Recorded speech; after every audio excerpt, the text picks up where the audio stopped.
no se ha querido poner por escrito. Ya de hecho tenemos mucho problema que en Chile casi no se escribe sobre el autismo severo, a diferencia de otros países. Sobre todo España escribe mucho sobre el autismo severo. Inglaterra escribe mucho más sobre el autismo nivel 1. Y en Estados Unidos sí, la verdad que también se escribe mucho sobre el autismo nivel 2 y nivel 3, pero en Chile tenemos un déficit de escribir sobre la realidad del autismo severo. Este autismo donde hay madres que son golpeadas, madres que han perdido dientes, madres que han estado fracturadas, padres que han estado absolutamente colapsados, porque no hay en Chile ni en el mundo ninguna medicina que permita evitar este tipo de crisis. Las crisis se pueden aminorar, las crisis se pueden hacer que sean menos continuas en el tiempo, pero a diferencia del trastorno del déficit de atención y hiperactividad, el TOC, la esquizofrenia y la psicosis, en el trastorno del espectro autista la medicina no funciona igual, por un tema que está en la literatura que se llama la metabolización acelerada. Lamentablemente en la ley de autismo se parte de la base que no existe la discapacidad, que está relatado sobre todo en el artículo 6 y en el artículo 3, y al decir que no existe discapacidad, estamos diciendo que no necesitan educadores diferenciales, estamos diciendo que no necesitan fonoaudiólogos porque se supone que no necesitan ayuda en nada. Se planteó cuando se estuvo discutiendo la ley, sobre todo tratar de hacer entender a Senadis que la discapacidad sí existe y no depende de la estructura social que haga la sociedad. La discapacidad existe porque en el caso del trastorno del espectro autista es biológica. La persona, sobre todo en la pandemia se demostró que las personas no podían entrar al proceso del sueño precisamente porque las glándulas impiden la producción de melatonina. No existen las crisis conductuales. No existen las crisis que son porque la persona quiere tener crisis. Las personas se automutilan, entran en crisis, porque ya es el punto culmine del estrés absoluto en el cerebro, en el hipotálamo, y la disrupción en el funcionamiento de todas las glándulas. A diferencia de otros trastornos, incluso otros tipos de discapacidades, el trastorno del espectro autista es 100% biológico. Lo social no hace que ocurra discapacidad. Es la misma realidad biológica, lo cual está fundamentado como lo pusimos en la presentación, no sé si se puede ver. Había una persona que tenía la presentación, parece. Sí, Bernardo, por favor, ¿puedes compartir?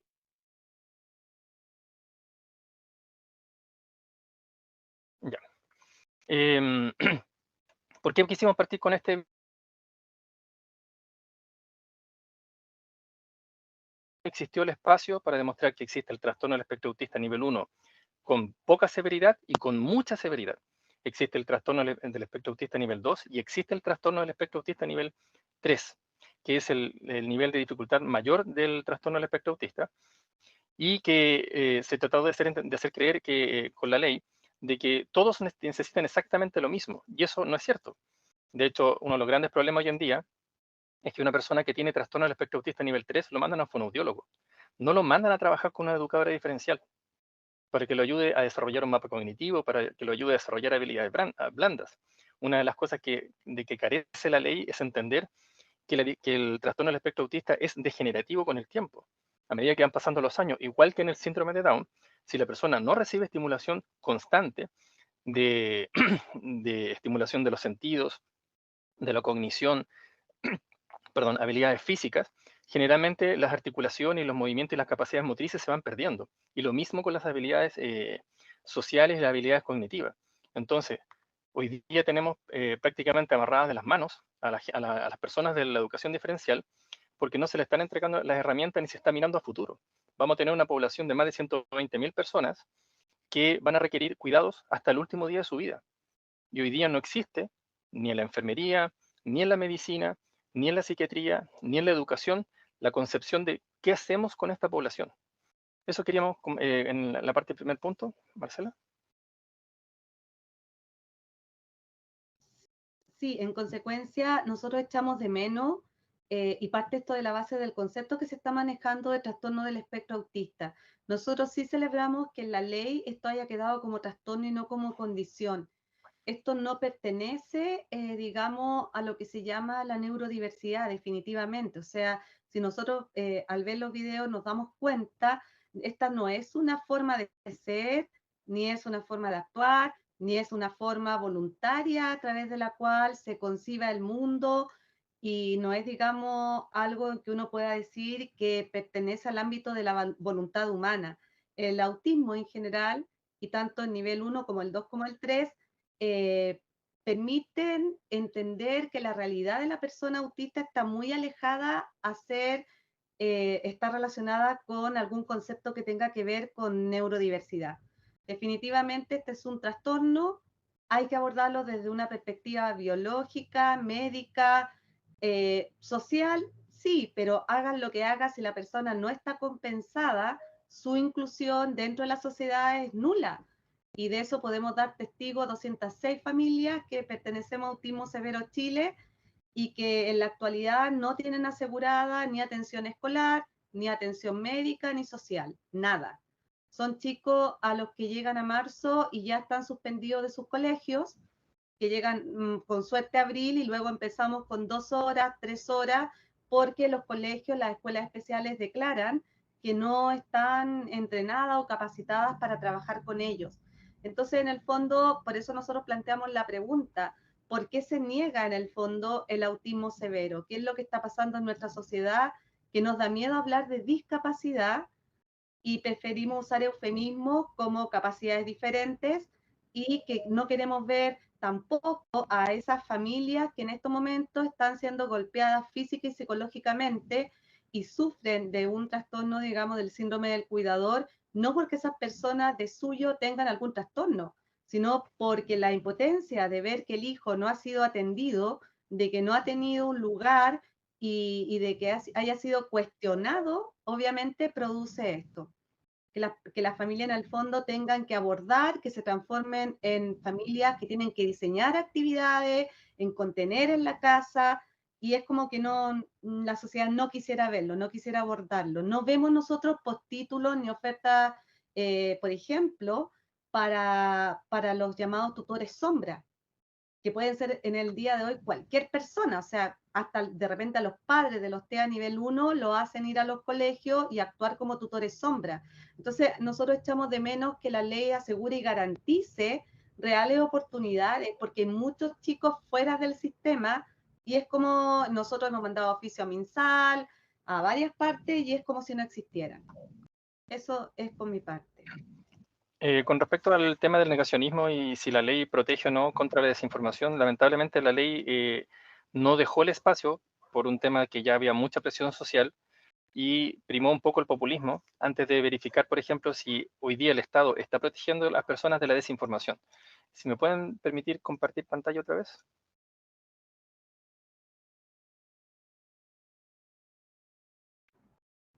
Ya, Mauricio, ahora puedes. Muchas gracias. No sé si ya lo ven. Sí. Ya, perfecto. Lo que van a ver ahora es algo que está circulando en Chile, en nuestro país, a vista y paciencia del gobierno actual y también del gobierno anterior. No queremos que esto quede como un ataque al gobierno actual porque esto es una cosa de salud pública.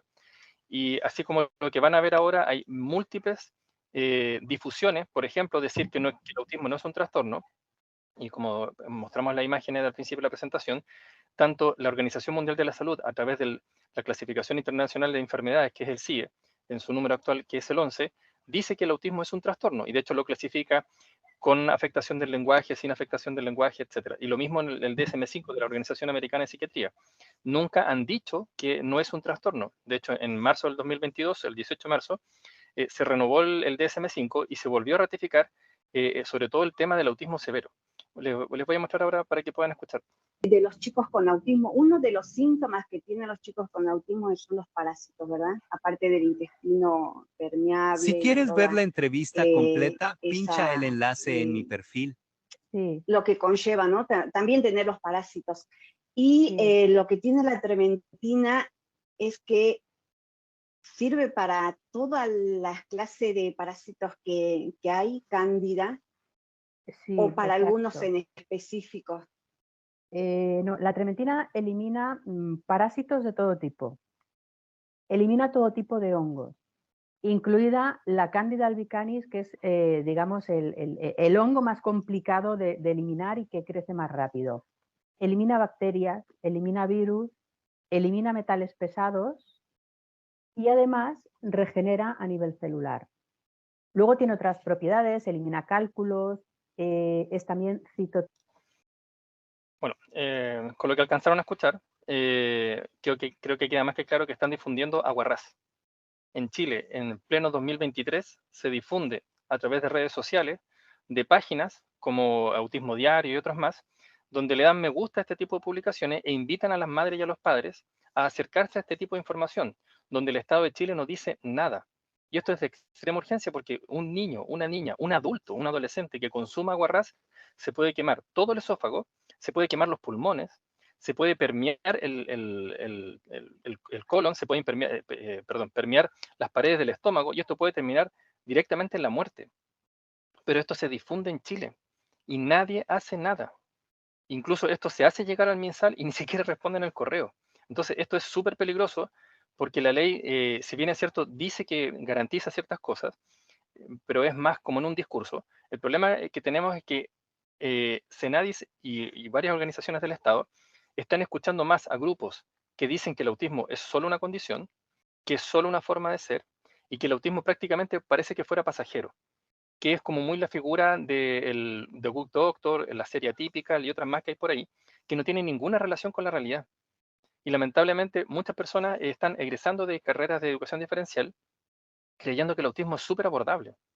Me tocó ver en el colegio San Nectario que está en Santiago, donde más de alguna persona que estaba estudiando, estaba terminando y iba a hacer su práctica, a veces quedaba un poco frustrada porque no tenía nada que ver lo que había aprendido en su universidad con la realidad del colegio. Y a veces decía, esto no es para mí. Y eso es legítimo, es súper legítimo. Yo a veces he visto muchos padres y muchas madres que dicen, no, es que ellos deberían tener más vocación. Es que no es un tema de vocación. Un diplomado en autismo sale 3, 4 millones y no lo cubre el Estado. Y el problema es que el ingreso económico de una educadora diferencial o un educador diferencial no pasa de los 800 a 1 millón de pesos como mucho. Entonces, ¿cómo va a invertir 4 millones de pesos para ganar exactamente lo mismo? Y esto pasa porque hay una visión del autismo que es infantil. Una visión del autismo que esto es casi lo mejor que te pudo haber pasado. Que todos los niños y todas las niñas autistas son genios intelectuales, y eso no es verdad. El autismo produce evasión cognitiva, que le impide a la persona, precisamente en cualquier situación de estrés, hacer cualquier tipo de aprendizaje. El autismo produce disociación de la realidad. El autismo produce inestabilidad emocional. Las alteraciones sensoriales ocurren en sobre el 86% de la población autista. Todos tienen, sobre el 86% tienen una alteración sensorial que le impide adecuarse a los ruidos, adecuarse a las situaciones. Tenemos personas con trastorno del espectro autista nivel 2 en colegios con 40 alumnos en una sala. Eso es inhumano, eso es cruel. Eso está absolutamente prohibido por el Tratado Internacional de Discapacidad. Entonces, por eso nosotros hemos querido, a raíz de esta oportunidad que ustedes nos han dado, poder mostrar un poco qué es la realidad que no está en la ley. De hecho, por ejemplo, el artículo 7, del artículo 6, perdón, de la ley de autismo, habla de la plena autonomía. Y eso es un absurdo. Si todas las familias que tienen hijas o hijos con TEA tuvieran esa oportunidad de la plena autonomía, no habríamos necesitado la ley. Por ningún motivo, ¿para qué? Habría sido absurdo. Esta ley se ha peleado por 12 años. La primera persona que se sentó a escuchar fue la diputada Cristina Girardi. Después salió el que era en ese momento el diputado Sergio Gauna, y posteriormente se robaron el proyecto y finalmente se fusionaron los dos. Pero esto viene hace 12 años atrás. Esto no es de ahora. Y hace 12 años atrás se habló, por ejemplo, de que en Chile no se construyen escuelas especiales. De hecho, la ley insinúa de que todos pueden ir a un colegio con PIE, y eso no es verdad.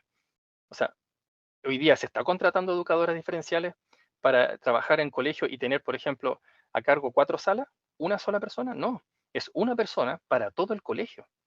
Y eso jamás va a funcionar. Eso es ilógico. Y eso es lo que las familias esperaron por años, que el Estado asegurara educación, pero una educación que fuera enfocada, como dice el Tratado Internacional, para la vida, habilidades para la vida. Porque hay personas que son sobre el 75% de la población autista que van a requerir atenciones por toda su vida, y atenciones que van desde estimulación constante, estimulación auditiva, sensorial, motriz, y eso los padres no lo pueden hacer porque a medida que los hijos avanzan en la edad, dejan de ser adolescentes y pasan a ser adultos, nosotros nos vamos envejeciendo y nos vamos deteriorando. Y no tenemos hoy día profesionales que se preparen para ese ámbito. Por ejemplo, educadoras diferenciales que se preparen para ser cuidadoras.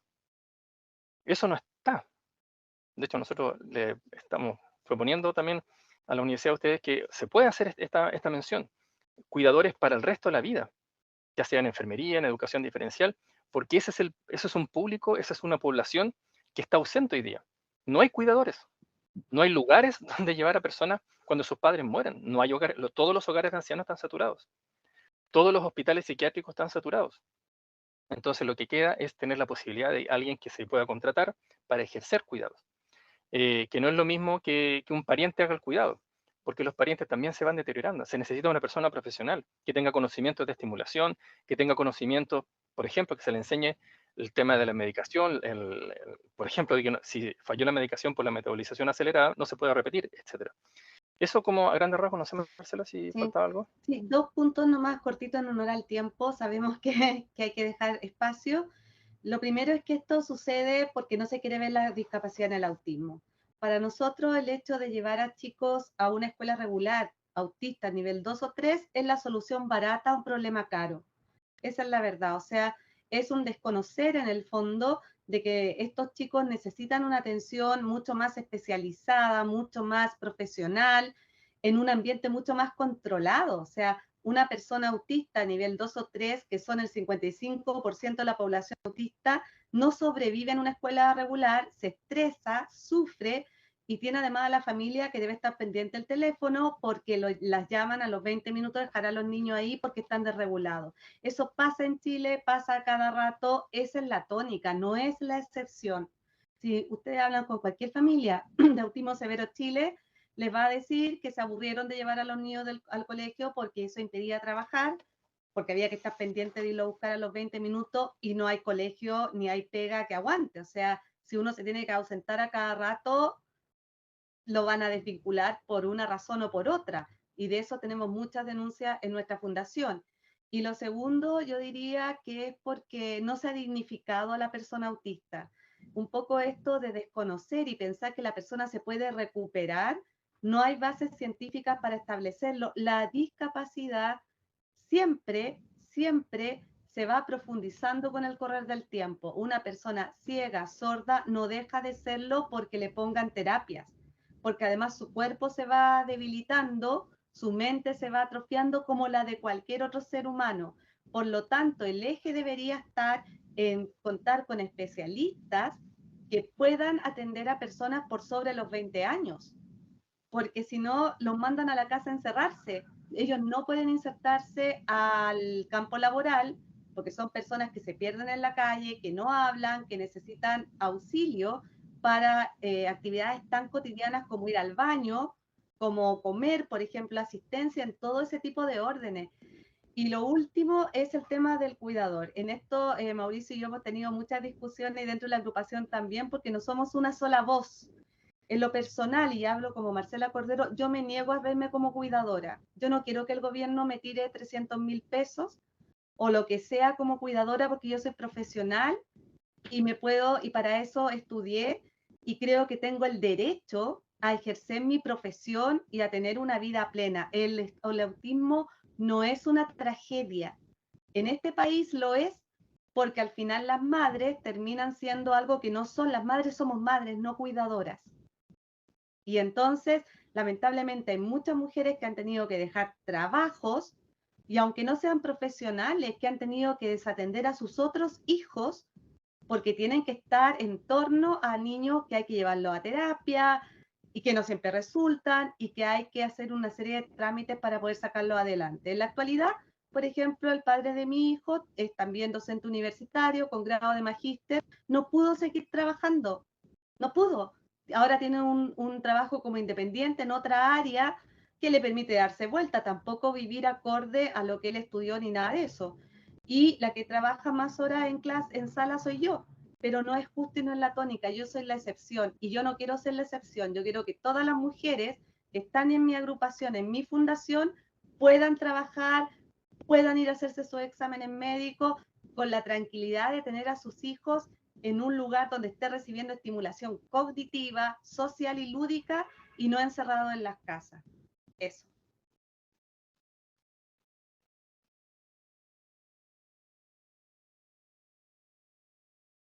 Muchas gracias, Marcela. Muchas gracias, Mauricio. Eh, Muy interesante, muy real, muy sensibilizadora su presentación. Gracias, Cristian, por darnos a conocer la ley. Hay muchos aspectos que llaman la atención, digamos, de que estén presentes, pero también hay aspectos, y lo voy a decir no lo voy a decir desde la OST, lo voy a decir desde la profesora Luz Jara, digamos. Hay aspectos que muchas veces quedan en el papel, pero que a veces no bajan finalmente a la concreción real en los establecimientos educacionales o en los servicios de salud, pues se demora mucho tiempo, porque obviamente falta determinar cuáles van a ser los decretos, los protocolos, y eso se demora, y muchas veces llegan y dicen, llegaron, pero no se saben cómo interpretar. Entonces, finalmente no estamos dando la atención que debemos dar, pero bueno, es un primer paso, como decía Mauricio y Marcela, que se demoró 12 años. El problema es que en nuestro país, independiente del gobierno que sea, hacemos las leyes, pero no tomamos en cuenta muchos aspectos que debiéramos tener en cuenta, como las personas que debieran estar presentes en la ejecución de esta ley o en la formulación de la ley, considerar muchos aspectos que a lo mejor no están allí en esta ley, y ver cuánto se demora en bajar, porque efectivamente, no sé, 32 años de servicio en educación especial, nos damos cuenta que hacemos mucho esfuerzo. Senadis, ¿no es cierto?, la agrupación de Marcela, la misma universidad, pero no siempre la respuesta está dada en los sistemas educacionales ni en los sistemas. Te muteaste, Luz. Agradecer a Mauricio, perdón, a Cristian realmente, porque presentó de una manera bastante rápida, pero al mismo tiempo muy comprensible, de los aspectos que de alguna forma mencionaron Marcela y Mauricio que hay que revisar, digamos, ¿ya? Entonces, de verdad, Cristian, un abrazo inmenso, pero por favor no te vayas, porque hay un montón de preguntas que seguramente después de que intervenga Jenny van a ir a Marcela, Mauricio, a Cristian y a Jennifer. Le damos el pase entonces ahora a Jennifer. Quiero agradecer a cada uno de ustedes, a Marcela, ¿no es cierto?, a Cristian, a Mauricio, a Jenny, por estas presentaciones. Y vamos a dar paso, voy a dejar a Ángela, mi colega, ¿no es cierto?, y amiga, que también va a dar paso a algunas de las preguntas o comentarios que están en el chat, que ustedes tengan la amabilidad de comentar, porque en realidad esto es un diálogo, ¿ya? Yo me atreví a dar mi opinión personal en algún aspecto, pero la verdad es que esto es un aprendizaje y un diálogo compartido. Entonces voy a dejar a Ángela para que pueda ir dando algunas. Gracias, Luz. Muchas gracias. Vamos a entonces dar paso a las preguntas, a las consultas y a los comentarios que están en el chat. Y hay una consulta para el abogado. Dice, mi empleador me despidió el día viernes, apeló a la necesidad de la empresa. Entiendo que la compañía no tiene necesidad, de hecho están contratando. Y por la condición, en realidad, por la condición de mi hija, en los tiempos, ¿cierto?, que dedica a ella, me dejan de brazos cruzados con incertidumbre. Ellos sabían de la condición de su hija, quien se desregulariza muy seguido y siempre anda con los brazos morados, rasguñados, heridos. ¿Existe alguna protección laboral para los papás cuidadores? A ver, en el caso concreto de él, bueno, la protección laboral son las acciones legales que él puede adoptar en un caso de despido por necesidad de la empresa. Desde luego, no voy a centrar obviamente, pero desde luego, obviamente, si no está de acuerdo con la causal de despido, firmar una reserva de derechos. Eso es lo que yo le puedo señalar.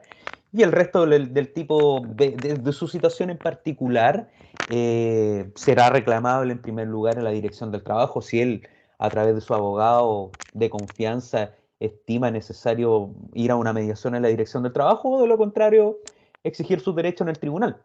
Ahora, en cuanto a la pregunta de los cuidadores, solamente la ley contempla el permiso del artículo 66 quinque, que lo expliqué más o menos en mi presentación, y aquí me aprovecho de responder la pregunta de María José Encina, que dice, esto está solamente circunscrito, el artículo 66 habla de menores de edad en contexto de emergencia educativa parvularia básica media, ¿ya?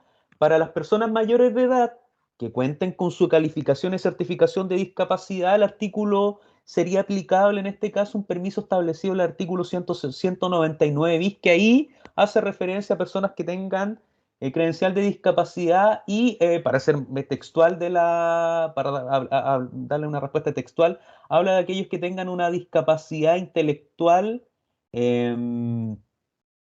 discapacidad mental por causa psíquica, intelectual, multidéficit o bien que presenten una dependencia severa. Para las personas mayores de edad se aplicaría lo que señalé anteriormente para efectos de algún permiso en cuanto a aquello. Señalar también o diferenciar que el artículo 199 bis en estricto rigor no es un permiso, tiene otra lógica, a diferencia de del artículo 66, que es súper específico y es en efectivo, es un permiso propiamente tal, se entiende trabajado para todos los efectos legales. El otro no. El otro, la persona o el trabajador o la trabajadora eventualmente lo tiene que, según lo que le establece la ley, devolver en jornada extraordinaria, descontar de un permiso administrativo, de los días de vacación, y si no se puede, eventualmente se le puede descontar de su remuneración. Y en la práctica, y para todos los efectos legales, eso no es un permiso, sino que básicamente una compensación de horas. Eso. Listo, muchas gracias, muy claro, ¿cierto? Y completa ahí la respuesta. Vamos a la siguiente pregunta. Dice Luz, una persona con trastornos del espectro autista es aquella con diversidad y diferencia en el neurodesarrollo típico. ¿A qué se denomina típico?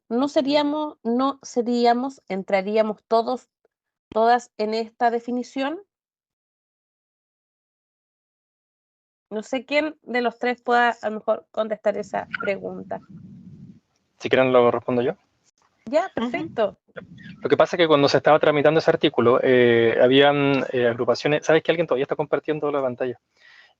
Habían distintos grupos. Jenny parece, perdona. Claro, lo que estaban planteando era que en el fondo meter el concepto de neurodiversidad, que es un concepto que internacionalmente están tratando de meterlo, que viene apoyado por el MAP, el Movimiento Amor Pedófilo, y están tratando de instalarlo en Chile también.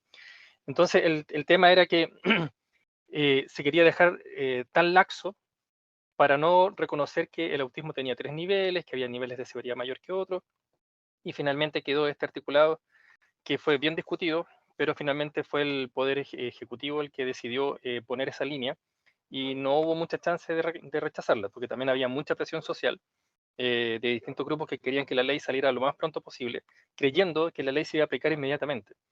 Entonces ahí fue un problema, y quedó como muy vago, pero en los otros artículos hace especificación de que el autismo tiene ciertas características que no están todas puestas en la ley, porque claramente no se permitió que se hablara de autismo severo, pero sí la ley 20.422 hace ciertas especificaciones que pueden salvaguardar. Ahora, el reglamento de la ley, que todavía está por hacerse en cuanto al MinSal, ahí se está discutiendo si van a permitir que se escuche acerca del autismo severo, el autismo nivel 2, el nivel 3, porque claramente una persona que tiene autismo nivel 3 y autismo nivel 2 jamás va a poder ser independiente, cosa que se choca con lo que plantea la ley. Pero eso no queda laxo en estricto rigor porque la ley lo especifica. Listo. Luz tiene la mano levantada. Sí, cortito, lo que pasa es que yo desde la mirada de la neurociencia, ¿no es cierto? Cuando hablamos de neurociencia en el ámbito también educativo, establecemos desde el vientre materno con las experiencias que tenemos que nuestro cerebro va haciendo distintas conexiones en cada uno de nosotros. Y por eso hablamos de neurodiversidad. Entonces, cuando hablan de neurodiversidad que se aleja de lo típico, wow, ¿quién es el típico, digamos, y quién no lo es?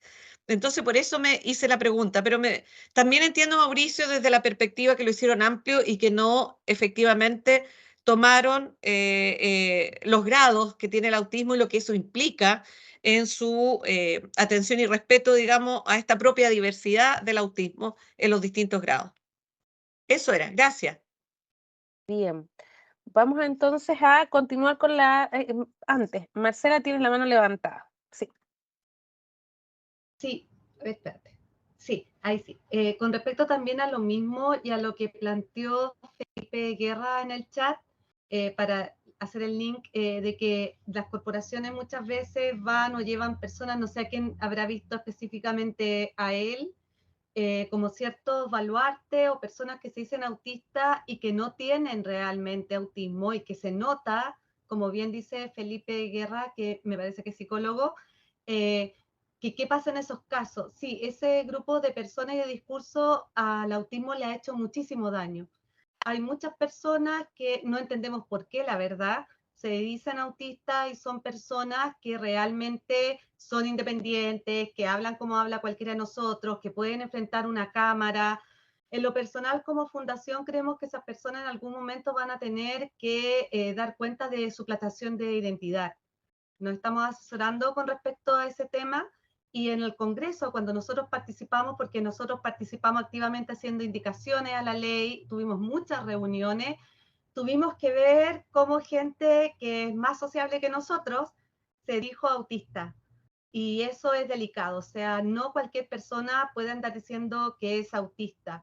Y lo que dice Felipe confirma algo que también como fundación nos preocupa mucho, porque estas personas están haciendo esto, porque se dicen autistas y van con toda una parafernalia, insisto en que no sé a quién se refiere él, de llevar los audífonos, de silencio, y es un verdadero personaje el que se está presentando, y en el Congreso eso se vio mucho porque no se filtró ni se pidió a las personas que acreditaran su trastorno del espectro autista. Y algo que nos preocupa muchísimo. Y esas personas son las que están bajo el paraguas de la neurodiversidad, y en general son mujeres que dicen ahora que yo recibí mi diagnóstico porque hice un test en internet o una psicóloga me lo dijo, yo logro resignificar toda mi vida y sentir que efectivamente soy autista. Eso para nosotros es muy delicado y creo, le doy también ahí el pase del tema a lo mejor a Cristian, que es abogado. Yo entiendo que en Chile no se puede hablar de algo que uno no es y que eso debe tener una sanción también en algún minuto. Hay que pararlo, porque para esas personas también están sacando la credencial de discapacidad, quieren optar a pensión, es un tema bastante oscuro realmente en lo que nos estamos metiendo si admitimos que aquí existe la neurodiversidad y como que cualquiera puede decirse autista o yo soy distinta y especial, y no se entiende que esto es un trastorno. Y no es un tema, como dijo Jenny, de barreras. No porque uno baje las barreras, la persona va a dejar de ser autista. Definitivamente, ojalá fuera así, me encantaría creer eso, pero no es así. La persona no deja de ser autista como una persona no vidente, no deja de ser no vidente porque yo le pongo semáforo sonoro. Y yo siento tener esta postura, siempre lo he dicho, a Pati está y todo, pero es la que conozco. Tengo un hijo de 22 años no verbal que fue expulsado de muchos colegios y esta ley jamás operó y que yo lo tuve que retirar finalmente porque lo echaron por tener conductas autistas, finalmente, o sea, porque se tenía crisis, donde las personas con TEA son violentas cuando tienen crisis. Pellizcan, pueden morder cuando se sienten. Entonces, de verdad me preocupa el tema, me preocupa porque yo no pierdo la fe y la esperanza y por eso represento a 206 familias con autismo severo que han confiado en nosotros de que nuestros hijos a los 22, a los 23, a los 24 van a poder recibir la atención que no recibieron en todos estos años. De verdad que nosotros lo esperamos, que nuestros hijos puedan ir a un establecimiento educacional o centro de atención diurna como hay en otros países, donde se vean potenciados a nivel cognitivo, social, emocional, y no que las madres estén inventando cuando ya tienen 60, 70 años de edad, porque también envejecemos, actividades que no es deber de nosotras, nosotros somos las madres, tenemos que dar amor, tenemos que proveer cuidados de medicina como cualquier otro hijo, pero tiene que haber un tiempo de descanso. Porque también hace unas pocas semanas salió una noticia de una madre con un chico con esquizofrenia que lo mató, una mujer de 80 y tantos años que ya debe haber estado saturadísima y en un estado físico y mental debilitado, dio muerte a su hijo y después se trató de suicidar. El hijo tenía como 50 años, creo, porque crecen, y no porque bajen las barreras se van a mejorar, requieren de más cuidados como cualquier persona con discapacidad. Esa es la realidad del autismo y el que no la quiera ver, ya no sabemos qué hacer ni cómo mostrarlo. Dejé por ahí la página web de la fundación para que vean videos, testimonios, qué no hemos hecho para mostrar, pero desgraciadamente gana la presión social, ganan las series que están ahí en Netflix, que es más fácil ver que consultar el DSM-5 o un documento oficial. Bien, gracias. Muchas gracias, Marcela. Yo creo que es una tremenda reflexión porque creo que nos hemos topado más de alguien, ¿cierto? Con personas que dicen ser TEA y uno dice, ¿cierto? Parece que no lo es. Creo que hay una tremenda discusión ahí y que hace mucho daño a lo que realmente es. Así que me parece tremenda esa reflexión. Vamos a dar primero paso a Jennifer y luego a Mauricio. Ya Jennifer levantó primero su manito. Ya Jennifer. Sí, gracias. Mira, levanté la manito porque la verdad es que no quiero que nadie se vaya de acá a esta conversación y que sienta, o a lo mejor me expresé mal, no expliqué bien. Cuando hablo de barreras, hablo en relación al término discapacidad y no a diagnósticos específicos. Ya en ningún caso puedo mencionar que con las barreras que el entorno nos presenta vamos a eliminar diagnósticos de autismo, diagnósticos de un síndrome de Down, o todo un diagnóstico de una parálisis cerebral, una sordera, una discapacidad visual. Hablé de terminología discapacidad como término de discapacidad. Y ese término lo relevé en relación al ejemplo, para que se logre entender y nadie se vaya con esa sensación de que hablé del diagnóstico. Y por otro lado también, dentro de la concepción de políticas públicas, cuando se escucha a todos y todas, muchas agrupaciones hablan del espectro autista. El espectro autista involucra los trastornos de la comunicación. Quizás un trastorno de la comunicación no va a llevar a un daño cognitivo como lo puede llevar un autismo. Entonces, también una persona dentro de la condición del espectro autista presenta un trastorno de la comunicación. También hay habilidades sociales descendidas y también ellos se consideran autistas. Puede ser que sean más funcionales que otros y es en relación a eso que cuando calificamos y certificamos discapacidad acá en Chile, que califica y certifica el CONPIN, vuelvo a insistir porque algunos también dicen, oh, el Senadis no me entrega mi certificación. No, es el CONPIN, único ente calificador. Tiene esto valoración según el IVADEC y obviamente una persona que presente un trastorno de la comunicación y funcionalmente en sus otras áreas va a calificar con un concepto de discapacidad muy bajo, leve, y ante ello puede que salga ni siquiera sin discapacidad. Y es a eso en lo que la ley hace referencia, que no todos los diagnósticos pueden evaluar una discapacidad como lo dice la ley 20.422. Entonces, igual aclarar ahí un poquito porque sé que hay estudiantes conectados y porque en marcos normativos y legales es así. Entonces, para como dejar eso y relevar que los trastornos de la comunicación sí están dentro del espectro autista y ellos en ocasiones también se sienten personas con autismo, así que no necesariamente tienen que tener un autismo severo para sentirse dentro de este gran paraguas. Eso porque he recibido también, soy profesora, soy educadora diferencial y también tengo muchas familias que están viviendo este proceso de aceptación y duelo y se consideran dentro del espectro autista. Eso, Ángela. Gracias. Bien, muchas gracias, Jennifer, por las aclaraciones. Creo que uno va creciendo, ¿cierto? En todo lo que usted han ido presentando. Vamos clarificando algunas cosas propias y creciendo en aquellos aspectos que a lo mejor no lo habíamos visto de ese punto de vista. Así que muchas gracias. Vamos, Mauricio, te doy el pase a ti para que puedas ahora comentar. Bueno, primero que lo que voy a decir es por un tema técnico, no por un tema de querer llevarla contra. Técnicamente el TEL, trastorno específico del lenguaje, no está incorporado dentro del trastorno del espectro autista, ¿ya? Eso hay que aclararlo y dejarlo súper claro. El que una persona tenga una disociación del lenguaje no lo hace una persona con TEA, porque de hecho el trastorno de déficit de atención y hiperactividad, que es el TDAH, también tiene problemas sensoriales, también tiene problemas de comunicación, también tiene problemas de sociabilización. Y mucha gente que tiene la clasificación por su psiquiatra de TDAH se está haciendo pasar por TEA. Y eso pasó en el Congreso Nacional. Ya, no puedo decir el nombre porque obviamente eso sería afectar la... Mauricio, se cortó. cortó. Se cortó. ¿Sí? ¿Ahora sí? Ahora sí, ahora sí. Bueno, como les decía, hay personas que tienen TDAH y se hacen pasar por autistas porque efectivamente si tú le aplicas un test A22 a una persona con TDAH o con TOC, va a salir como que tuviera autismo porque va a salir un nivel de severidad mayor o menor. Y eso es lo que está pasando. Se está vendiendo el test A22 por internet, se pagan entre 25.000 a 35.000 pesos, la persona ingresa sus datos, contesta un par de preguntas y le dan un papel que certifica que está dentro del trastorno del espectro autista. Eso se está presentando y el problema es que el Ministerio de Salud y el gobierno actual solo quiere dialogar con las agrupaciones que promueven el tema de la neurodiversidad y no quieren dialogar con las agrupaciones que, por ejemplo, han presentado evidencia científica de que el trastorno del espectro autista nivel 3 supera el 55%, el trastorno del espectro autista nivel 2 llega a completar hasta el 85%.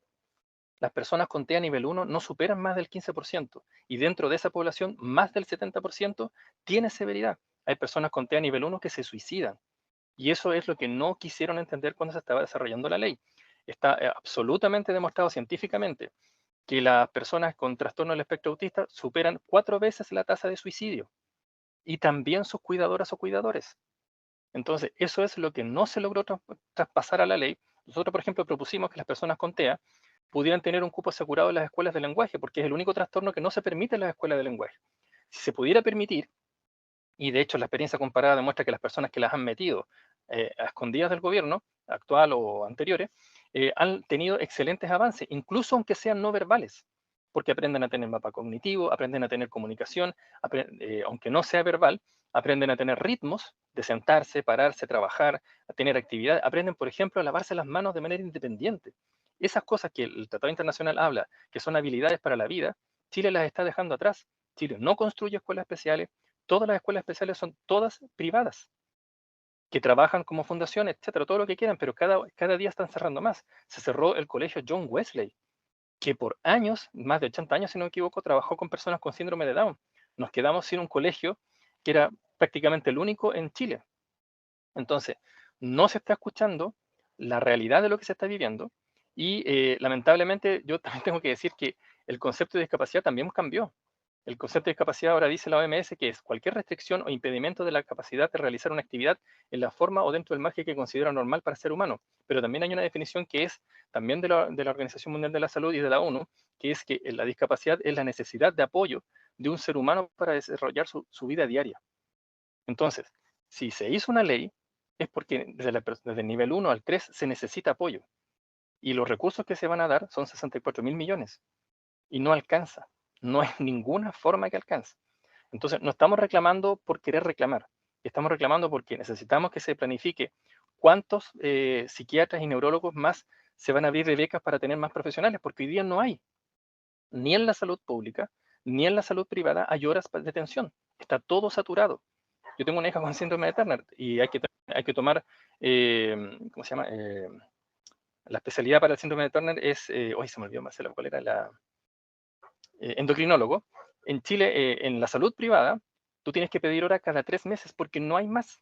No hay ningún espacio de horarios más. Y de hecho, a veces, por ejemplo, nosotros viajamos de Maipú a Providencia, nos tenemos que levantar a las 5 de la mañana para llegar a las 9 de la mañana a 1 hora. Y eso es salud privada.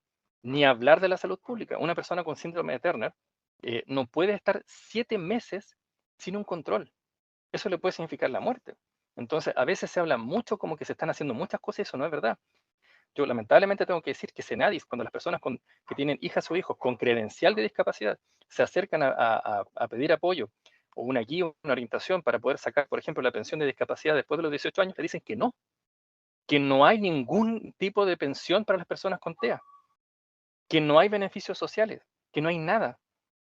Yo sé que en algunas regiones parece que el Senadis funciona, pero acá en Santiago eso no funciona. No te apoyan, no te orientan, y de hecho hablan de condición del espectro autista. El otro día tuvimos que, por redes sociales, reclamarle a una entidad del Estado que hablaba de que el espectro autista era pasajero.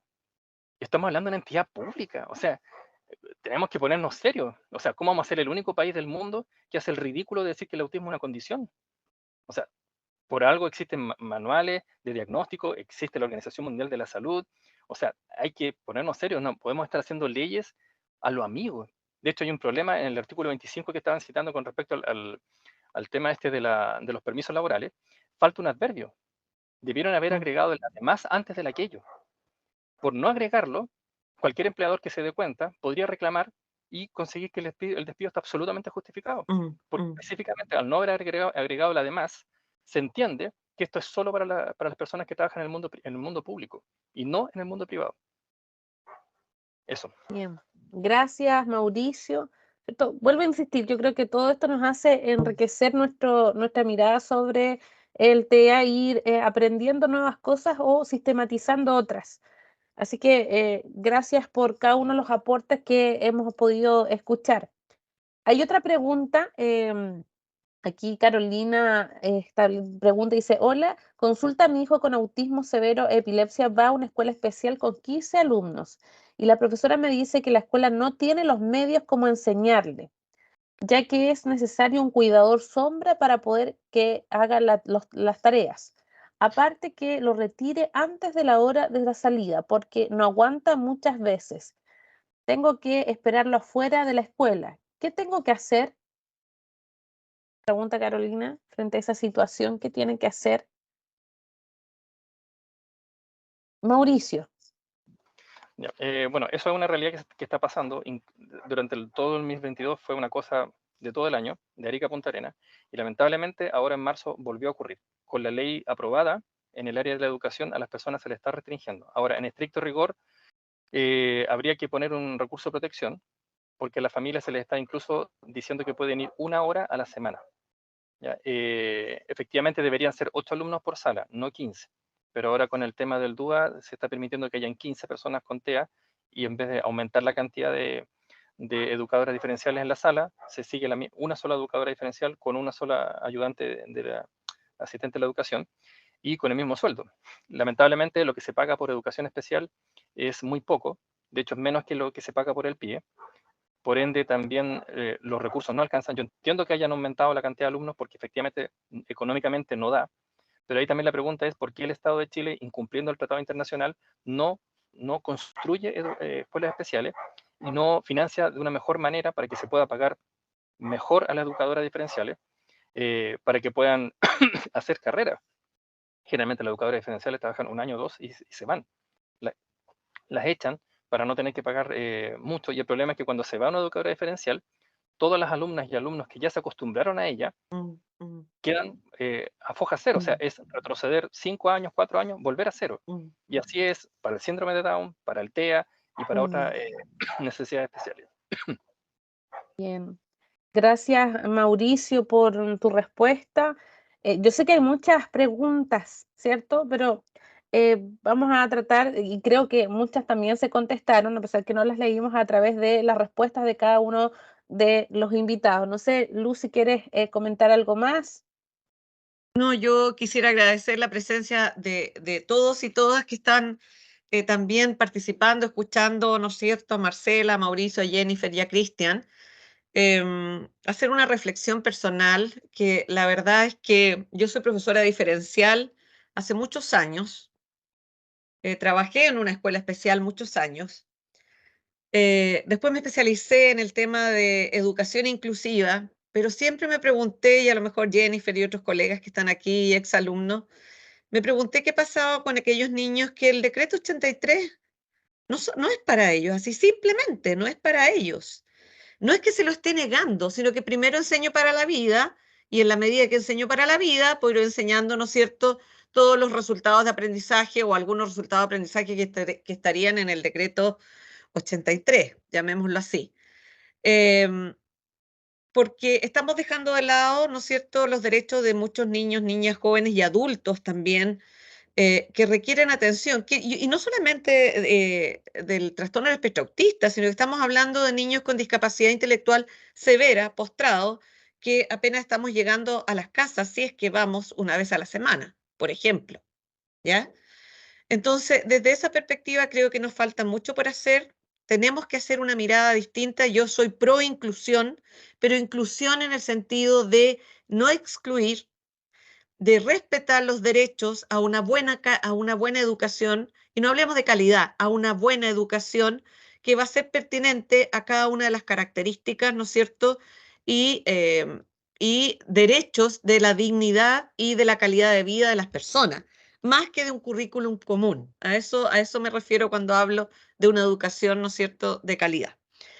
Bajo esta línea yo quisiera agradecer a todos y a todas por acompañarnos. Sé que podríamos estar conversando tal vez hasta las 11 de la noche, pero la verdad es que ya es tarde, y quisiera pedirle a Viviana que cerrara. Ella es nuestra directora nacional, ¿verdad?, de la Escuela de Educación Diferencial, que nos permite estos encuentros también. Y Cristian tiene su mano levantada y no le puedo decir que no, porque es nuestro invitado también, como cualquiera de los que están aquí, ¿verdad? Pero Cristian, vamos. Dos cosas. responderle que aquí hay una persona que se llama Walkie, o sea, no sé creo que se llama Walkie, pero dice Walkie, dice consulta para el abogado respecto al protocolo de emergencia. Bueno, para trabajadores del sector público estamos a la espera de un pronunciamiento por parte de la Contraloría que entiendo yo, o sea, no más que entiendo, que se entiende que es lo que ellos lo que tienen que fijar el verdadero sentido y alcance de este permiso especial. Y para terminar, o sea, como para graficar, el tema de los trabajadores dependientes regidos por el Código del Trabajo, el artículo 25 está, a mi juicio, una cuestión interpretativa, está bastante claro, no hay ninguna espacio para la interpretación del empleador, simplemente, obviamente, está en la facultad de despedirlo por necesidad de la empresa, que es una cuestión bastante amplia y que requiere, y si el trabajador lamentablemente es despedido por esas causales, tiene las herramientas legales para impugnar ese despido, ¿ya? Pero el permiso está bastante establecido tanto para funcionarios del sector público y para funcionarios trabajadores dependientes del Código del Trabajo. O sea, sector público, sector privado, y eso quería comentar para efectos de que esto quede bien claro y la ley así lo establece. Ok, muchas gracias, Cristian. ¿Viviana? Maestra Luz, Sí. antes de pasar a Viviana, a la jefa, lo que pasa es que Gisela, la invitada, tiene su mano arriba ok. hace mucho rato. Sí, no le había Y visto con la ella mano cerramos. levantada. Por Sí, favor, cerramos Gisela. con ella. Disculpa, Gisela. Buenas tardes a todos, gracias por la intervención. No sé si me escuchan bien. Te escuchamos muy bien. Ya. Bueno, llegué un poquito tarde, pido las disculpas. Sí, quería expresar, bueno, yo le comuniqué aquí al grupo que yo tenía una reunión hoy día con el colegio, con el equipo directivo. Bueno, así en breves palabras, mi hijo tiene 13 años, es un TEA severo, tiene discapacidad intelectual moderada y está con restricción horaria por el argumento que dicen que el niño no se regula, no tiene autorregulación aún para poder estar en aula o con más permanencia, digamos, y no tienen el argumento que dicen que no tienen el apoyo humano necesario para poder ayudar a las necesidades de Mateo, y que están haciendo todo un trabajo, digamos, empatizando más con el mate, quitando estímulos visuales de comida. Por ejemplo, hoy día me pareció bastante positivo de parte del colegio en cuanto a ese punto, de empatizar con mi hijo, porque mi hijo tiene esto de que si ve algo y que le gusta, lo va a querer tomar. ¿Me entienden? Entonces, ellos me dijeron hoy día que ahora las colaciones las tienen guardadas en otro lugar, como para poder apoyar un poco en ese sentido a que Mateo no vea visualmente estímulos que le puedan a él irrumpir en su adaptación, digamos. Pero él está yendo 1 hora de 9 a 10 de la mañana, martes, miércoles y jueves. Y hoy día en esta reunión me incluyeron los días lunes en otro horario para ver cómo Mateo funciona en otro horario, de 12 hasta las 1, que es como justo la hora del almuerzo en el colegio. ¿Ya? Pero me dan el argumento que yo les dije que a mí me parecía que en primera instancia el niño a veces llegaba somnoliento por el tema farmacológico, y en la mañana muchas veces el niño llegaba con sueño, quería dormir, y obviamente 1 hora efectiva ahí no se hacía pedagógicamente, ayudando a Mateo más que instigarlo, tratar de ver la forma sensorial, de apoyar al niño, a mi hijo en ese sentido, para poder que el niño se vaya adaptando. Pero eso es, o sea, mi parecer era que yo les dije, o sea, a mí me parece que en 1 hora es imposible evaluar ¿cómo se llama? A un estudiante, dada esos contextos, o sea, que no tienen cómo ellos apoyarme más, que tengo que entender que la profesora tiene que ver al otro curso, que no tienen los recursos tampoco económicos para como poder tener otra persona ahí permanente con Mateo. Ese es el argumento que me dan, y y que ellos están tratando de hacer lo más humanamente posible, etc. Volvemos un poco, Gisela, tal vez a lo que dice Mauricio, que tiene que ver con que, bueno, primero todos tienen derecho a educación. Tú sabes que cualquier persona que va a un colegio tiene que brindar educación y brindar una buena educación, no lo puede estar restringiendo por hora. Claro. Está bien reconocer que a lo mejor no tienen el conocimiento, porque volvemos con Mauricio, digamos, que no están preparados los equipos, ¿no es cierto?, de los colegios para recibir niños con diagnóstico de trastorno del espectro autista, principalmente, ¿no es cierto?, no verbales. Desde esta perspectiva hay que mejorar los equipos. Miren, es cierto, y aquí voy a ser un poco dura tal vez, yo no quisiera tener a mi hijo en un colegio donde me dicen no estoy preparado, de verdad. Prefiero buscar un colegio donde me digan, mira, es bienvenido, vamos a hacer todo lo posible y yo sé que lo vamos a sacar adelante porque vamos a perfeccionarnos, vamos a estudiar, vamos a preguntar, vamos a estar en constante. De verdad, como mamá, no tengo un hijo autista, pero creo que si, aunque no tuviese un diagnóstico, si me dicen que no estará preparado para mi hijo, yo tendría, me sentiría más tranquila por mi hijo en una acogida real de mi hijo independiente de su diagnóstico o de su forma de comportarse o etcétera. Entonces creo que aquí se está transgrediendo el derecho a una educación, por un lado, y por otro lado, creo que te daría mayor tranquilidad un establecimiento educacional donde te abrieran las puertas y aunque incluso, perdón Mauricio, no tuviesen a gente capacitada, pero que tienen la intención de a través de las fundaciones, a través de otro organismo. Mire, completamente de acuerdo con su opinión, pero dada la situación, mire, para ponerle en contexto, el año pasado mi hijo estuvo yendo todo el año, solamente 45 minutos, 2 días a la semana, a terapia.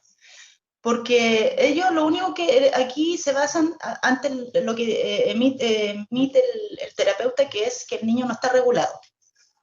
Que el niño no se puede, si no está regulado, no puede entrar a un aula o estar con más tiempo en el colegio, porque se pone agresivo, etc.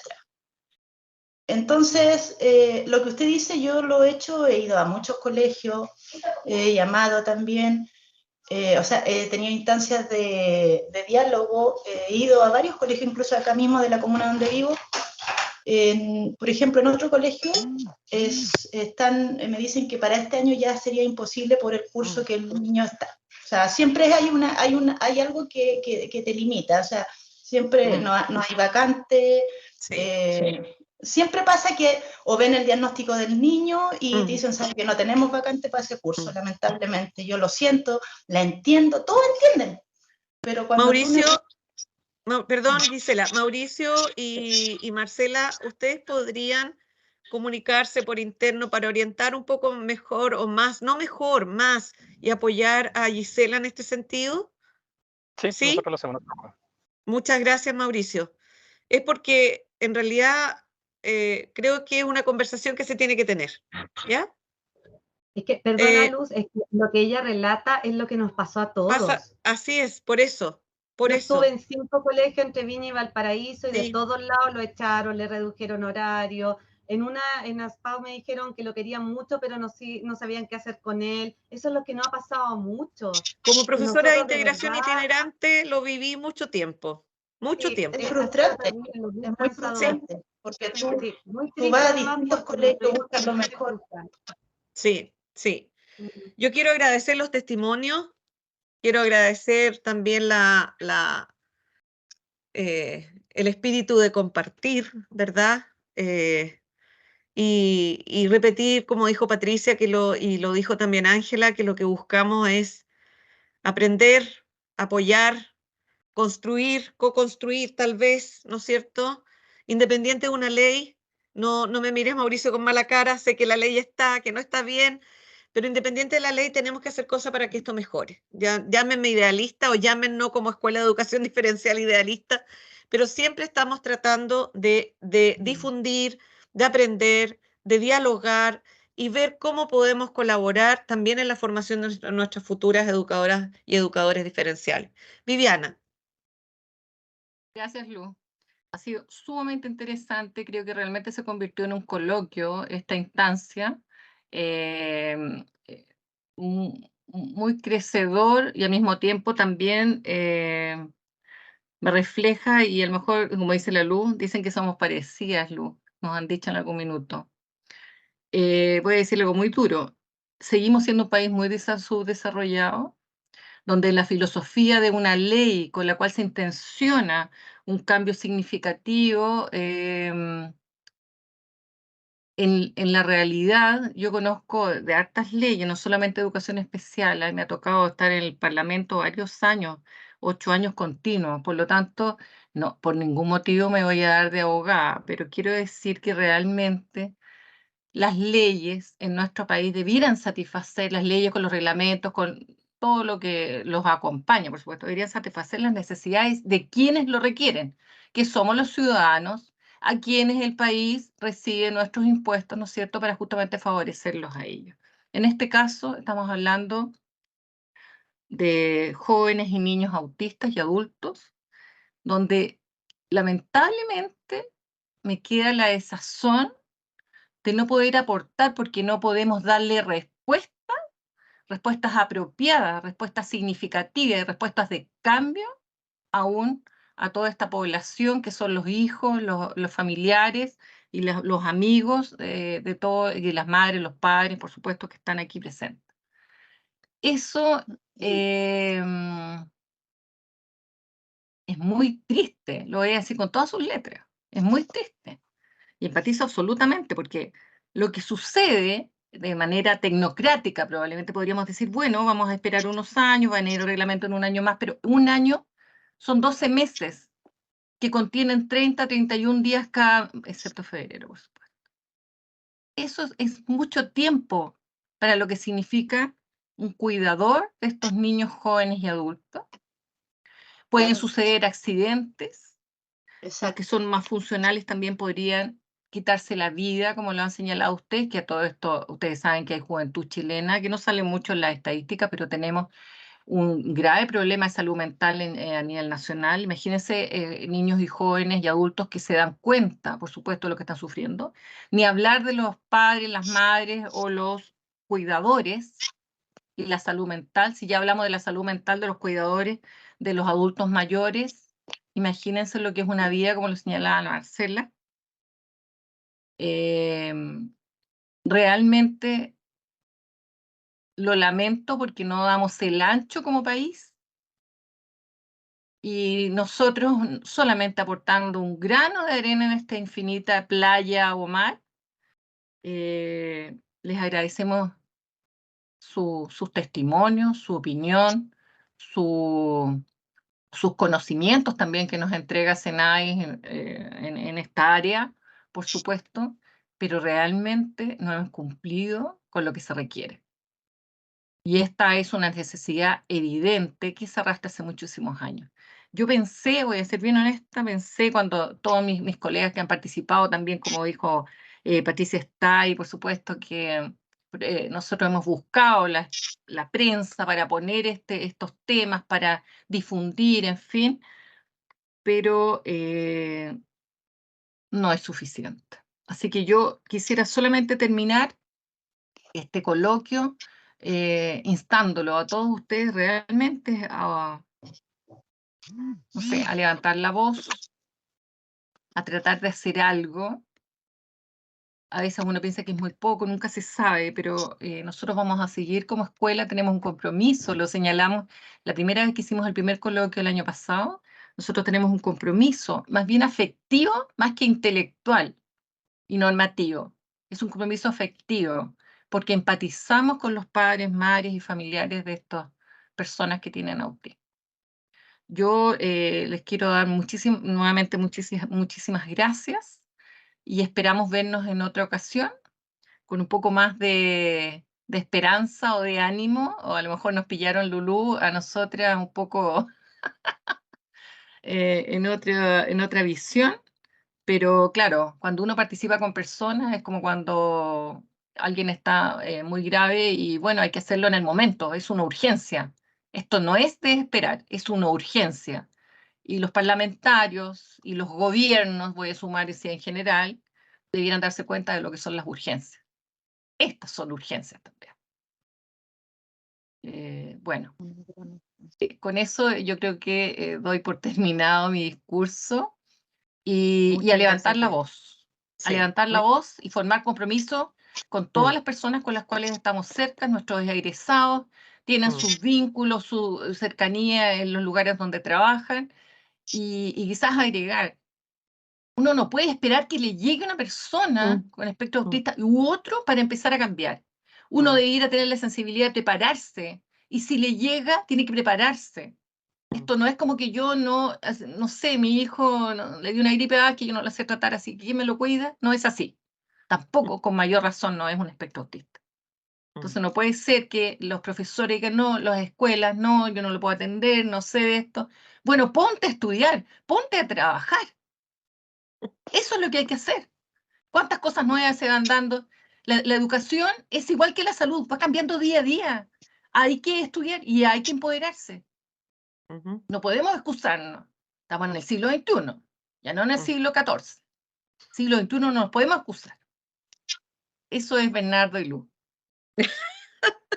Muchas gracias, Vivi, por tus palabras. Creo que nos dejaste a todos activos aquí, ¿no es cierto?, para seguir trabajando, sobre todo conociendo, ¿no es cierto?, a Marcela, Mauricio, agradeciendo mucho a Jenny que siempre nos apoya y ahora también a Cristian. Y bueno, y todos los que estuvieron presentes. Un abrazo a cada uno, por favor que descansen y nos quedamos con eso que dijo la Vivi, no nos podemos quedar sin hacer nada, ¿ok? Y por Así que favor, no muchas gracias. olviden llenar la encuesta. ¿Sí? También. No olviden llenar la encuesta, que es importante para nosotros, por no decir que es vital. ¿Sí? Necesitamos Sí. también ahí encontrar el calibre y el temperamento de la percepción que han tenido de este coloquio. Se cumplió el objetivo, maestra Luz, porque un coloquio es una conversación a partir de la presentación de personas expertas y las 4 personas que compartieron cumplieron el cometido y con creces. Yo creo que esto nos quedó gustito a poco, por lo tanto me imagino que se viene pronto uno más. Así es, muchas gracias. Que descansen y a completar la encuesta antes de irse a dormir.